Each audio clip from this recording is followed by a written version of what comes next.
Hello again, everyone, all you beautiful people, giving you probably the most requested, maybe second requested, top video for the new Blackwood update. And that is where to find companion gear and why is the market so absolutely insane for it. Now let's start with the latter question. Why is the market so insane for it? Well, the simple thing is that you may see a purple piece of companion gear and go, okay, well you have white, why can't you upgrade it?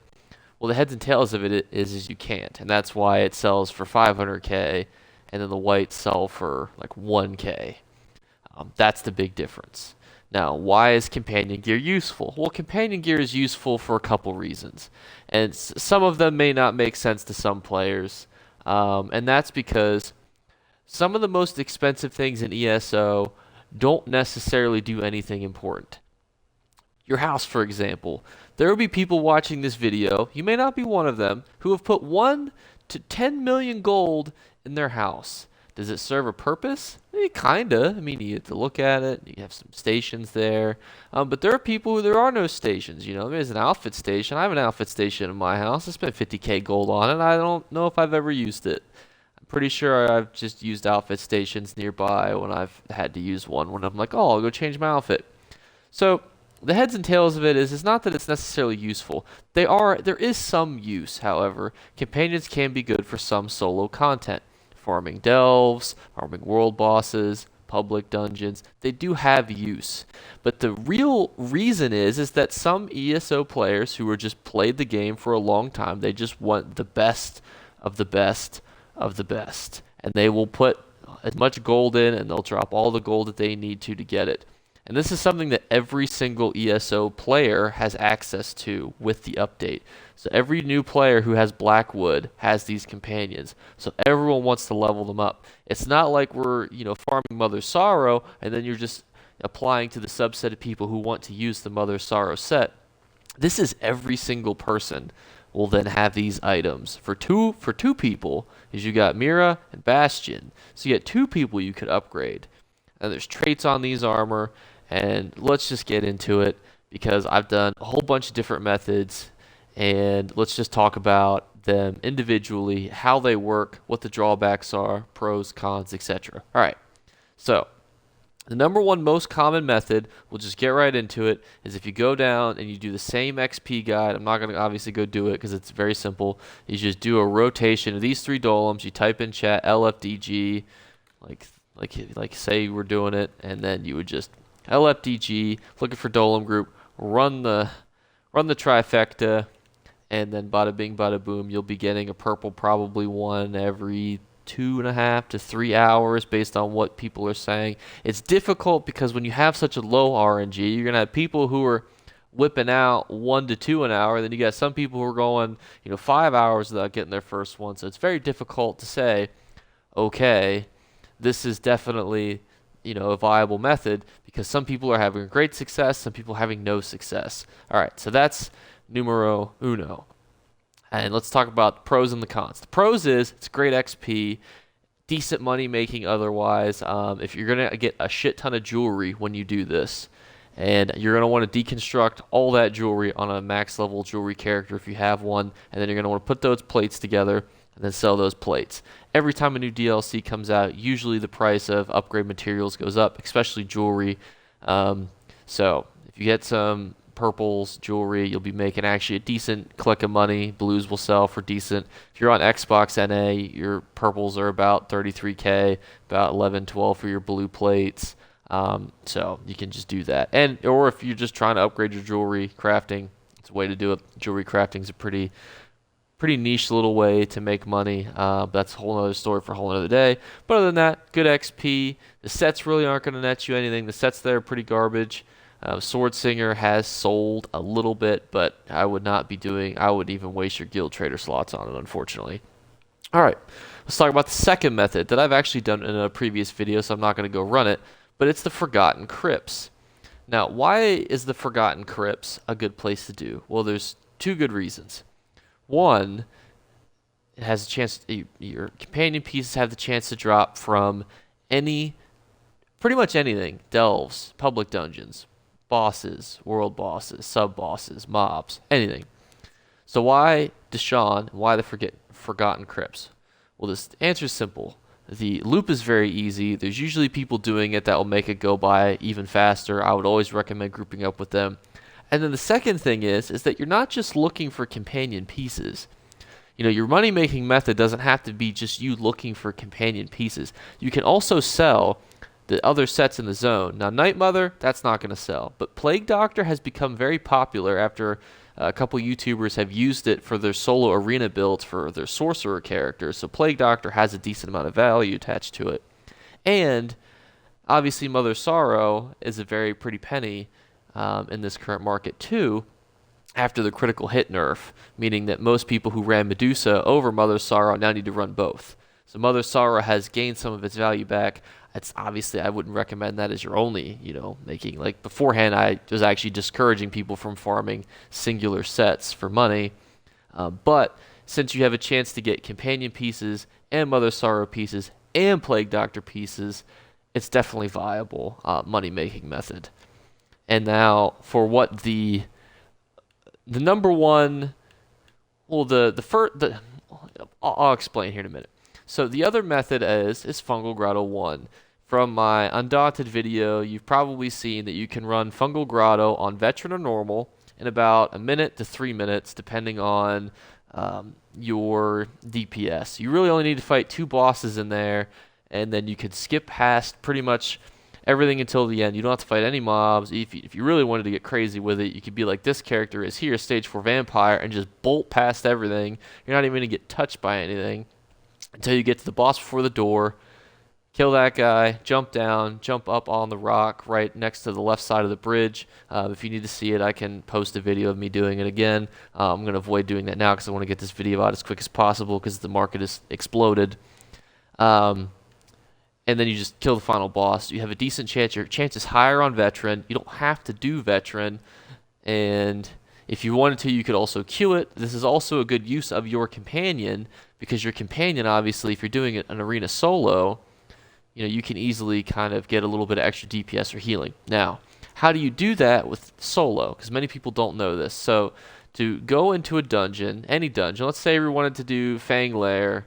I'm not in a group, but the game technically considers me in a group. So say I go in and I complete Fang Lair, and then I back out. So the easiest way to reset it is to change your difficulty and then change it back. If you wanted it to be Veteran, it would be on Veteran. I'd be changing it to Normal and then back to Veteran, or vice versa for Normal.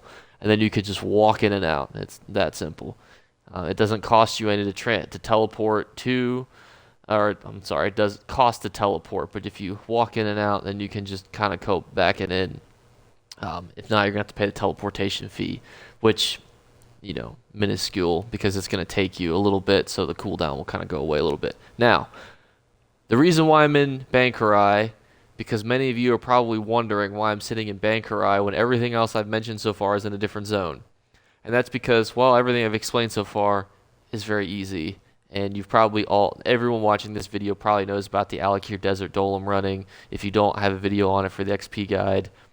And everyone knows that how to run a public dungeon. You just kill all the mobs in a circle. You follow the group of idiots doing it.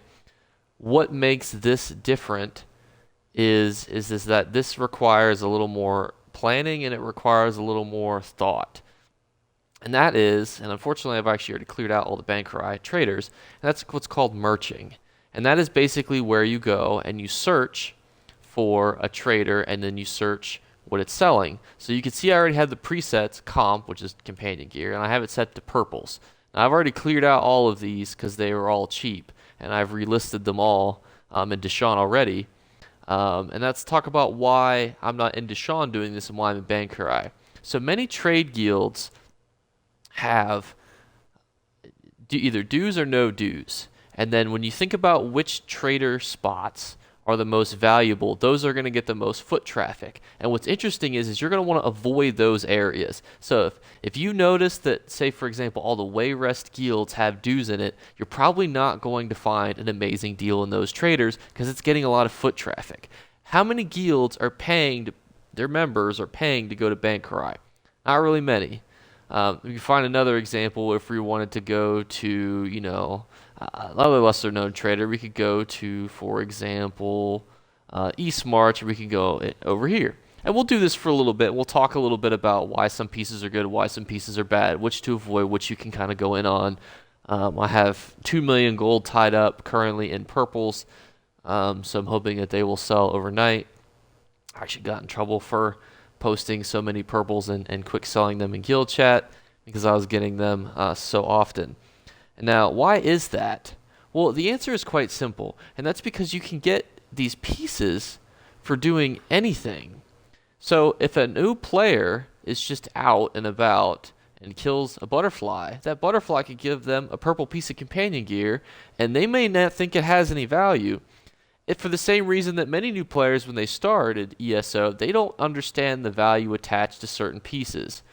And now the other piece of this too is, so I'm searching for purples. We could actually change this to any quality, and we could talk about this here too. So ask yourself, which of these pieces is good and which is bad? This companion Restro staff, I can tell you, will sell for about 60k on Xbox NA as of today. I can't promise you tomorrow, unfortunately, because the market will shift, obviously. So now, is that something that would be good? And for many new players, it would be. You could come and buy this companion restoration staff and sell it for 60 to 80k today. That trait, increased max health, decent, not the best, but it's not a hindrance. For example, let's find, so duration of buffs and debuffs, that's kind of eh. And let's talk about which weapons are good and which to avoid. All right, bows, avoid. Don't buy them. Purple, green, blue, unless you see a purple up there for like 1k or anything less than 40k, maybe invest in it, but you're not really going to be making a lot of gold, and it's not going to sell for a while. Most people are not equipping bows or lightning staves or maces or axes. Some people are using Inferno staffs. That's also a very good trait, critical strike rating. Battle axes, Where you will always find value is your armor pieces and your jewelry. Now, the answer is very simple for that, and that's everyone needs those pieces. No matter how you're decorating your character, everyone's going to need to put a shirt on him, regardless if he's a DPS, he's a tank, he's a healer, everyone's going to need one. So that's why the body pieces will be selling for a lot more. Now, these are obviously too high, but a lot of people will be looking at those and they'll be investing in those. So that's why my word to you is so, for example, some purples have been selling, a lot of them for 500k, but this bow will never sell for 500k, so you would not want to flip this and ever try to make any sort of money on it. But let's look at what could be interesting in here, and that's these restoration staves, because these restoration staves are very popular among people. Now, let's say, for example, what would be the best way to sell these? And my recommendation to you would be to either offload them in a trade guild, a Deshaun trader, or zone check, because your goal is not, you do not want those to sit for a while, because their value will go down. You will lose value every day that this goes out for the same reasons that motifs tank in value. Every day, this has become less and less profitable. That's why you need to do this as soon as possible and just get it over with. All right, so for here, and so the other thing too is so, for example, like sword and shields have a value because obviously people with tanks are going to want to build a tank character. But the problem that you're going to run into is that only a certain subject or subset of people are going to be building tank companions. And so let's look at this trait, for example, to see if you could potentially look at this.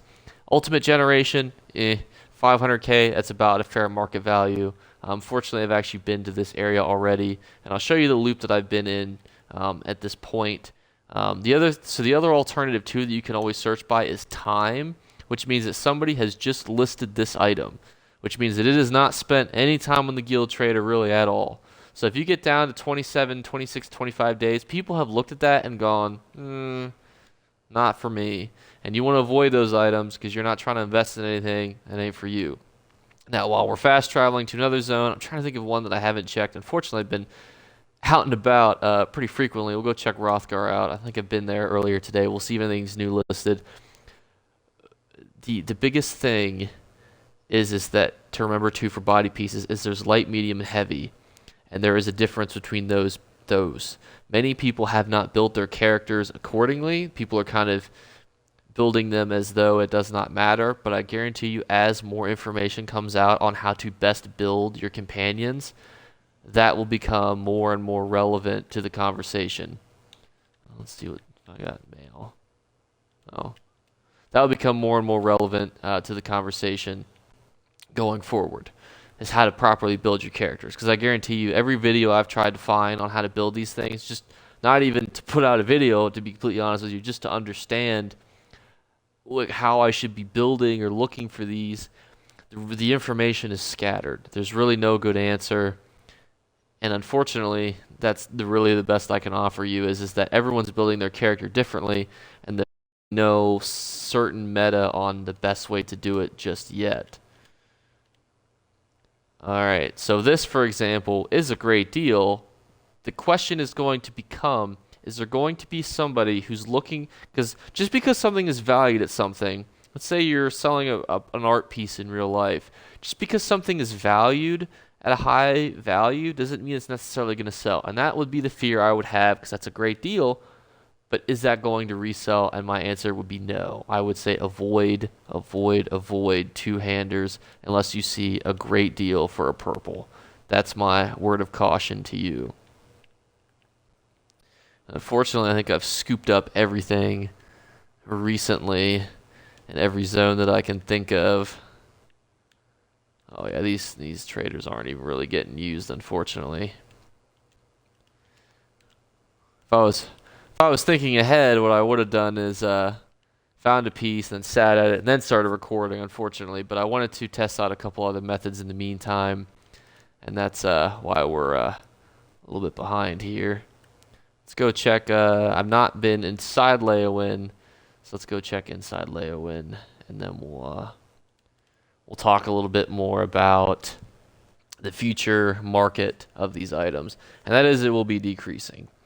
The traits will certain traits will always be sought after. I think right now certain people are kind of just taking whatever they can get. But here's the problem: is that if you're going to spend 500k on an item, you're going to want that to be the best version of the item. If I handed you a piece of armor that you were paying 500k for, and there was a slightly better version of it out there that you needed, you're probably going to spend the slightly extra bit of money to get that other one. If you got the 500k, you probably got 520k, you probably got 530k to blow on the piece that you want to get the critical strike, as opposed to reduced damage taken. And that's where it's going to really start to affect you. Thank God I'll finally be able to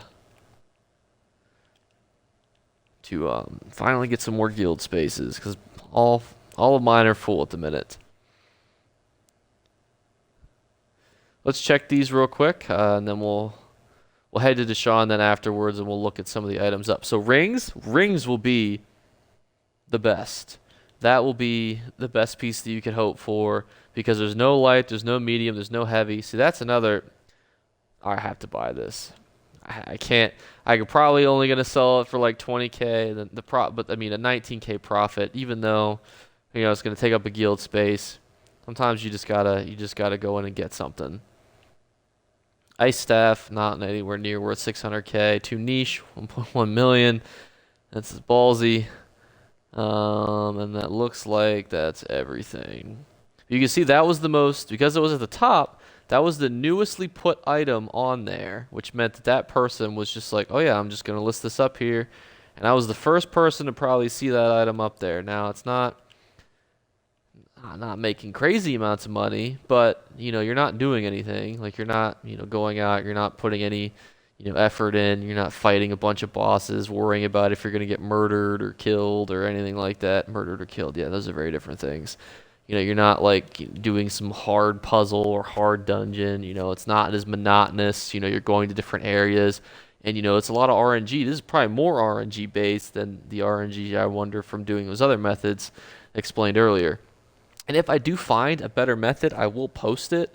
My only fear is that after this video goes out, I don't know what the market is going to look like for these pieces of armor, and that is my fear to all of you, is that don't think that this is going to be the best gold making method 2 weeks from now. It may just be hot garbage. and I suspect that it will be hot garbage. Not that it will be maybe okay. Hot garbage is maybe too rude to the companion gear. It will be nowhere near worth what it is now, because what we're doing right now is very. The market is very aloof. It is very crazy. So this here we're looking. You can see actually there's that same great sword with different traits on it for 18k that were just listed in Deshawn. And now you're going to see there's the 500 case for the purples. There's a 250 for the axes. There's your 260 for your battle axes. That's going to be pretty common, and some of these will sell. Like some of these pieces will sell. They were just listed. They'll probably sell decently quickly. These rings, I imagine, well, maybe not Ultimate Generation. It's going to sell. You can snipe in Deshawn too. It's not impossible. I just don't recommend it because, you know, the odds of you being the first one. I actually tried to do that in Deshawn earlier. There was a purple Restro staff for 40k. I clicked A to buy it, and somebody else had bought it right in front of me. So it's not impossible. It's just not easy. And that's why I always recommend searching by time.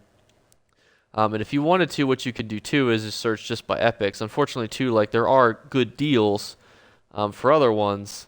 It's just that, you know, for me personally, if I'm going to make money, I would rather flip a bunch of money as opposed to just, you know, a minuscule amount. Earlier today, I bought something for 10k and then immediately flipped it. So this, for example, these two pieces, you could probably buy and add 60k to it each. So increased buff duration, unfortunately, is pretty bad. And it's medium, but it's medium, which is one of the more sought after traits.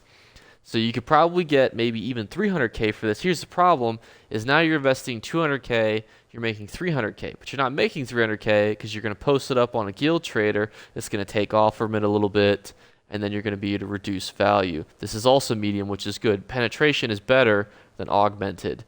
However, you're probably still maybe only able to get 325.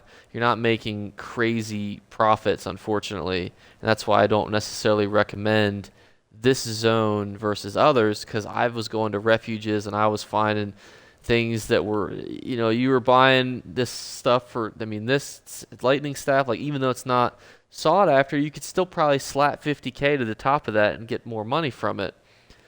Same with these mauls. You could probably eke out, although this is the absolutely garbage trait for a maul. Reduced damage take is also pretty bad, but you can still probably add a teensy-weensy little bit of value to it. But it's going to be very difficult because you're going to be competing with everyone with a similar idea. We'll try one more zone because I have just a little bit more to talk about.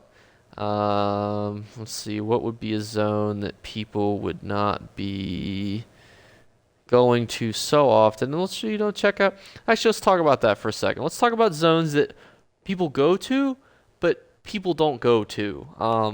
And in that, like, you know, people need to be in a guild that they feel confident to sell things in, because they're not just gonna like list things up in a guild that has no sales, because why would you do that? But you obviously, if it's in Deshawn, it's going to be looked at by dozens of people every hour, every minute even, sometimes depending on what it is. So what's the perfect balance? And my perfect balance is we're going to Solitude. So the DLC zones, I would say, are all decent. So Somerset, Murkmire, Northern, Southern, elsewhere. I've gone to all of those, and they have all made me a decent amount of profit in this same method. Unfortunately, though, too, I'm also capped on spots to trade items. But if I needed more, that would be the loop that I'd be going in. DLC zones. Then some of your lesser known, like travel to zones. So that's like not your capital. So what's a capital? Wayrest is a capital, Elden Root's capital, Deshawn's a capital. Starter zones, Stonefalls, Glenumbra, and Arteron, all decent. I'm trying to remember how you even get to this bad boy. Those are all decent. Capitals, generally, those are the hubs. You're probably not going to find any good deals there just because of the foot traffic that those places get. And just foot traffic just because of the capitals. That's where you got to reset your attributes. The quest will take you there. We'll go back to looking at... So because we're back in the zone with, you know, the lesser ones, we go back to searching for everything. Just taking a look at everything here. Yeah, nothing really too crazy. Let's look here.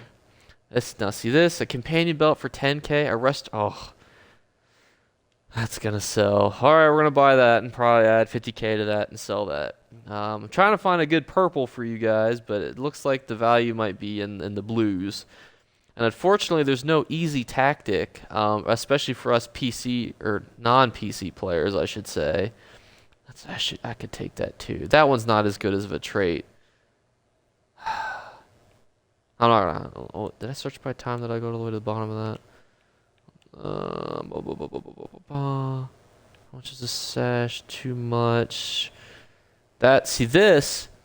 You could probably sell that for 550k. I'm not going to at the minute just because of all of the slots I have, and I don't necessarily want to have too much income tied up. That's the other issue with this method versus the other ones, is your income will be tied because you will have bought something, and then you're gonna have that.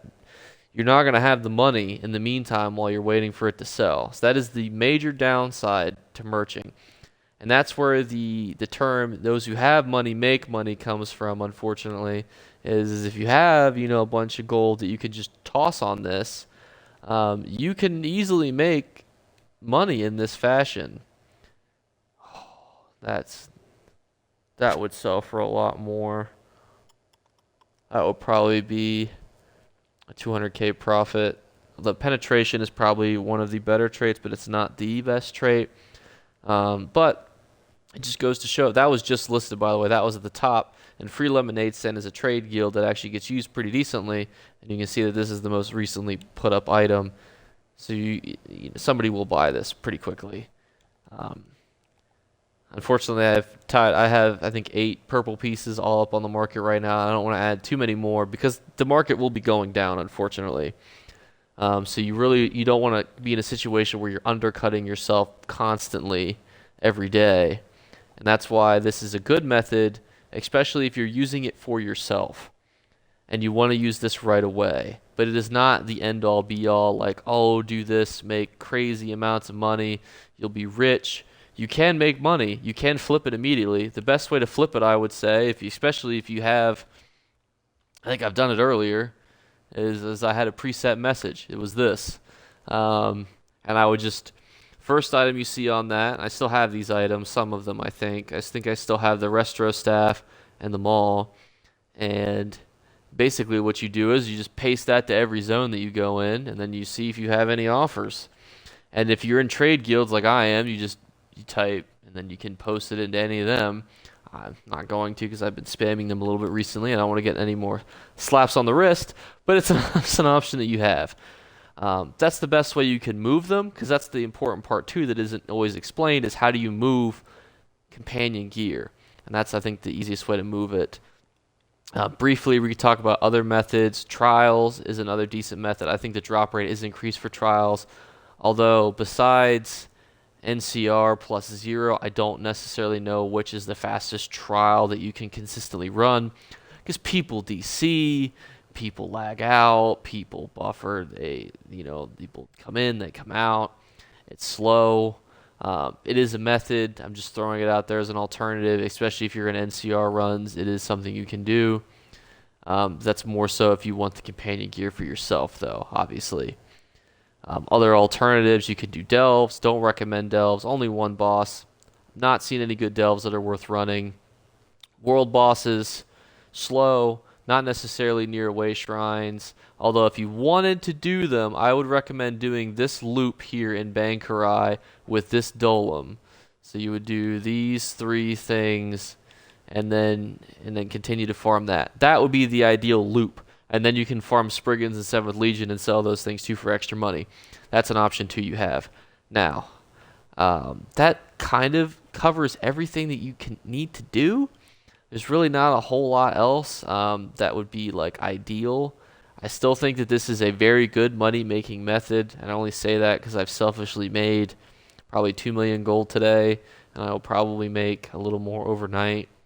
And I think that, even if all of my viewers do this, I mean, I don't have the biggest population that watch my videos, so it's not like we're going to crash the market ourselves. So this is something I can give and share to you all as a way to, to keep the market open and to make some gold.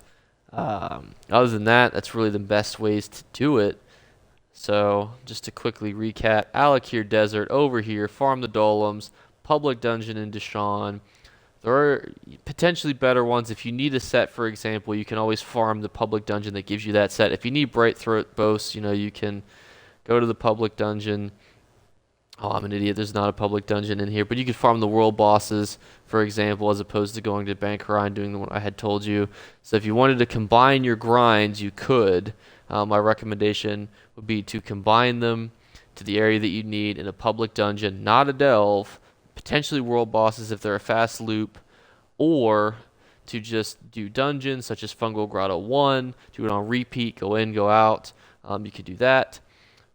Or you could just merch them, which is what we went over. I know it's a long conversation. Unfortunately, merching is very complicated because it's got a lot of, pieces attached to it. Recommend all the DLC zones, the starter and the third zones. So the third zone is generally the third zone that you go to. So for like Rivenspire, Bankrai, those traders are, not as used. You got these two places who I don't go to so often. I don't even remember what they're called. Reaper's March and something else. Malbator. Shadowfen, you could go there.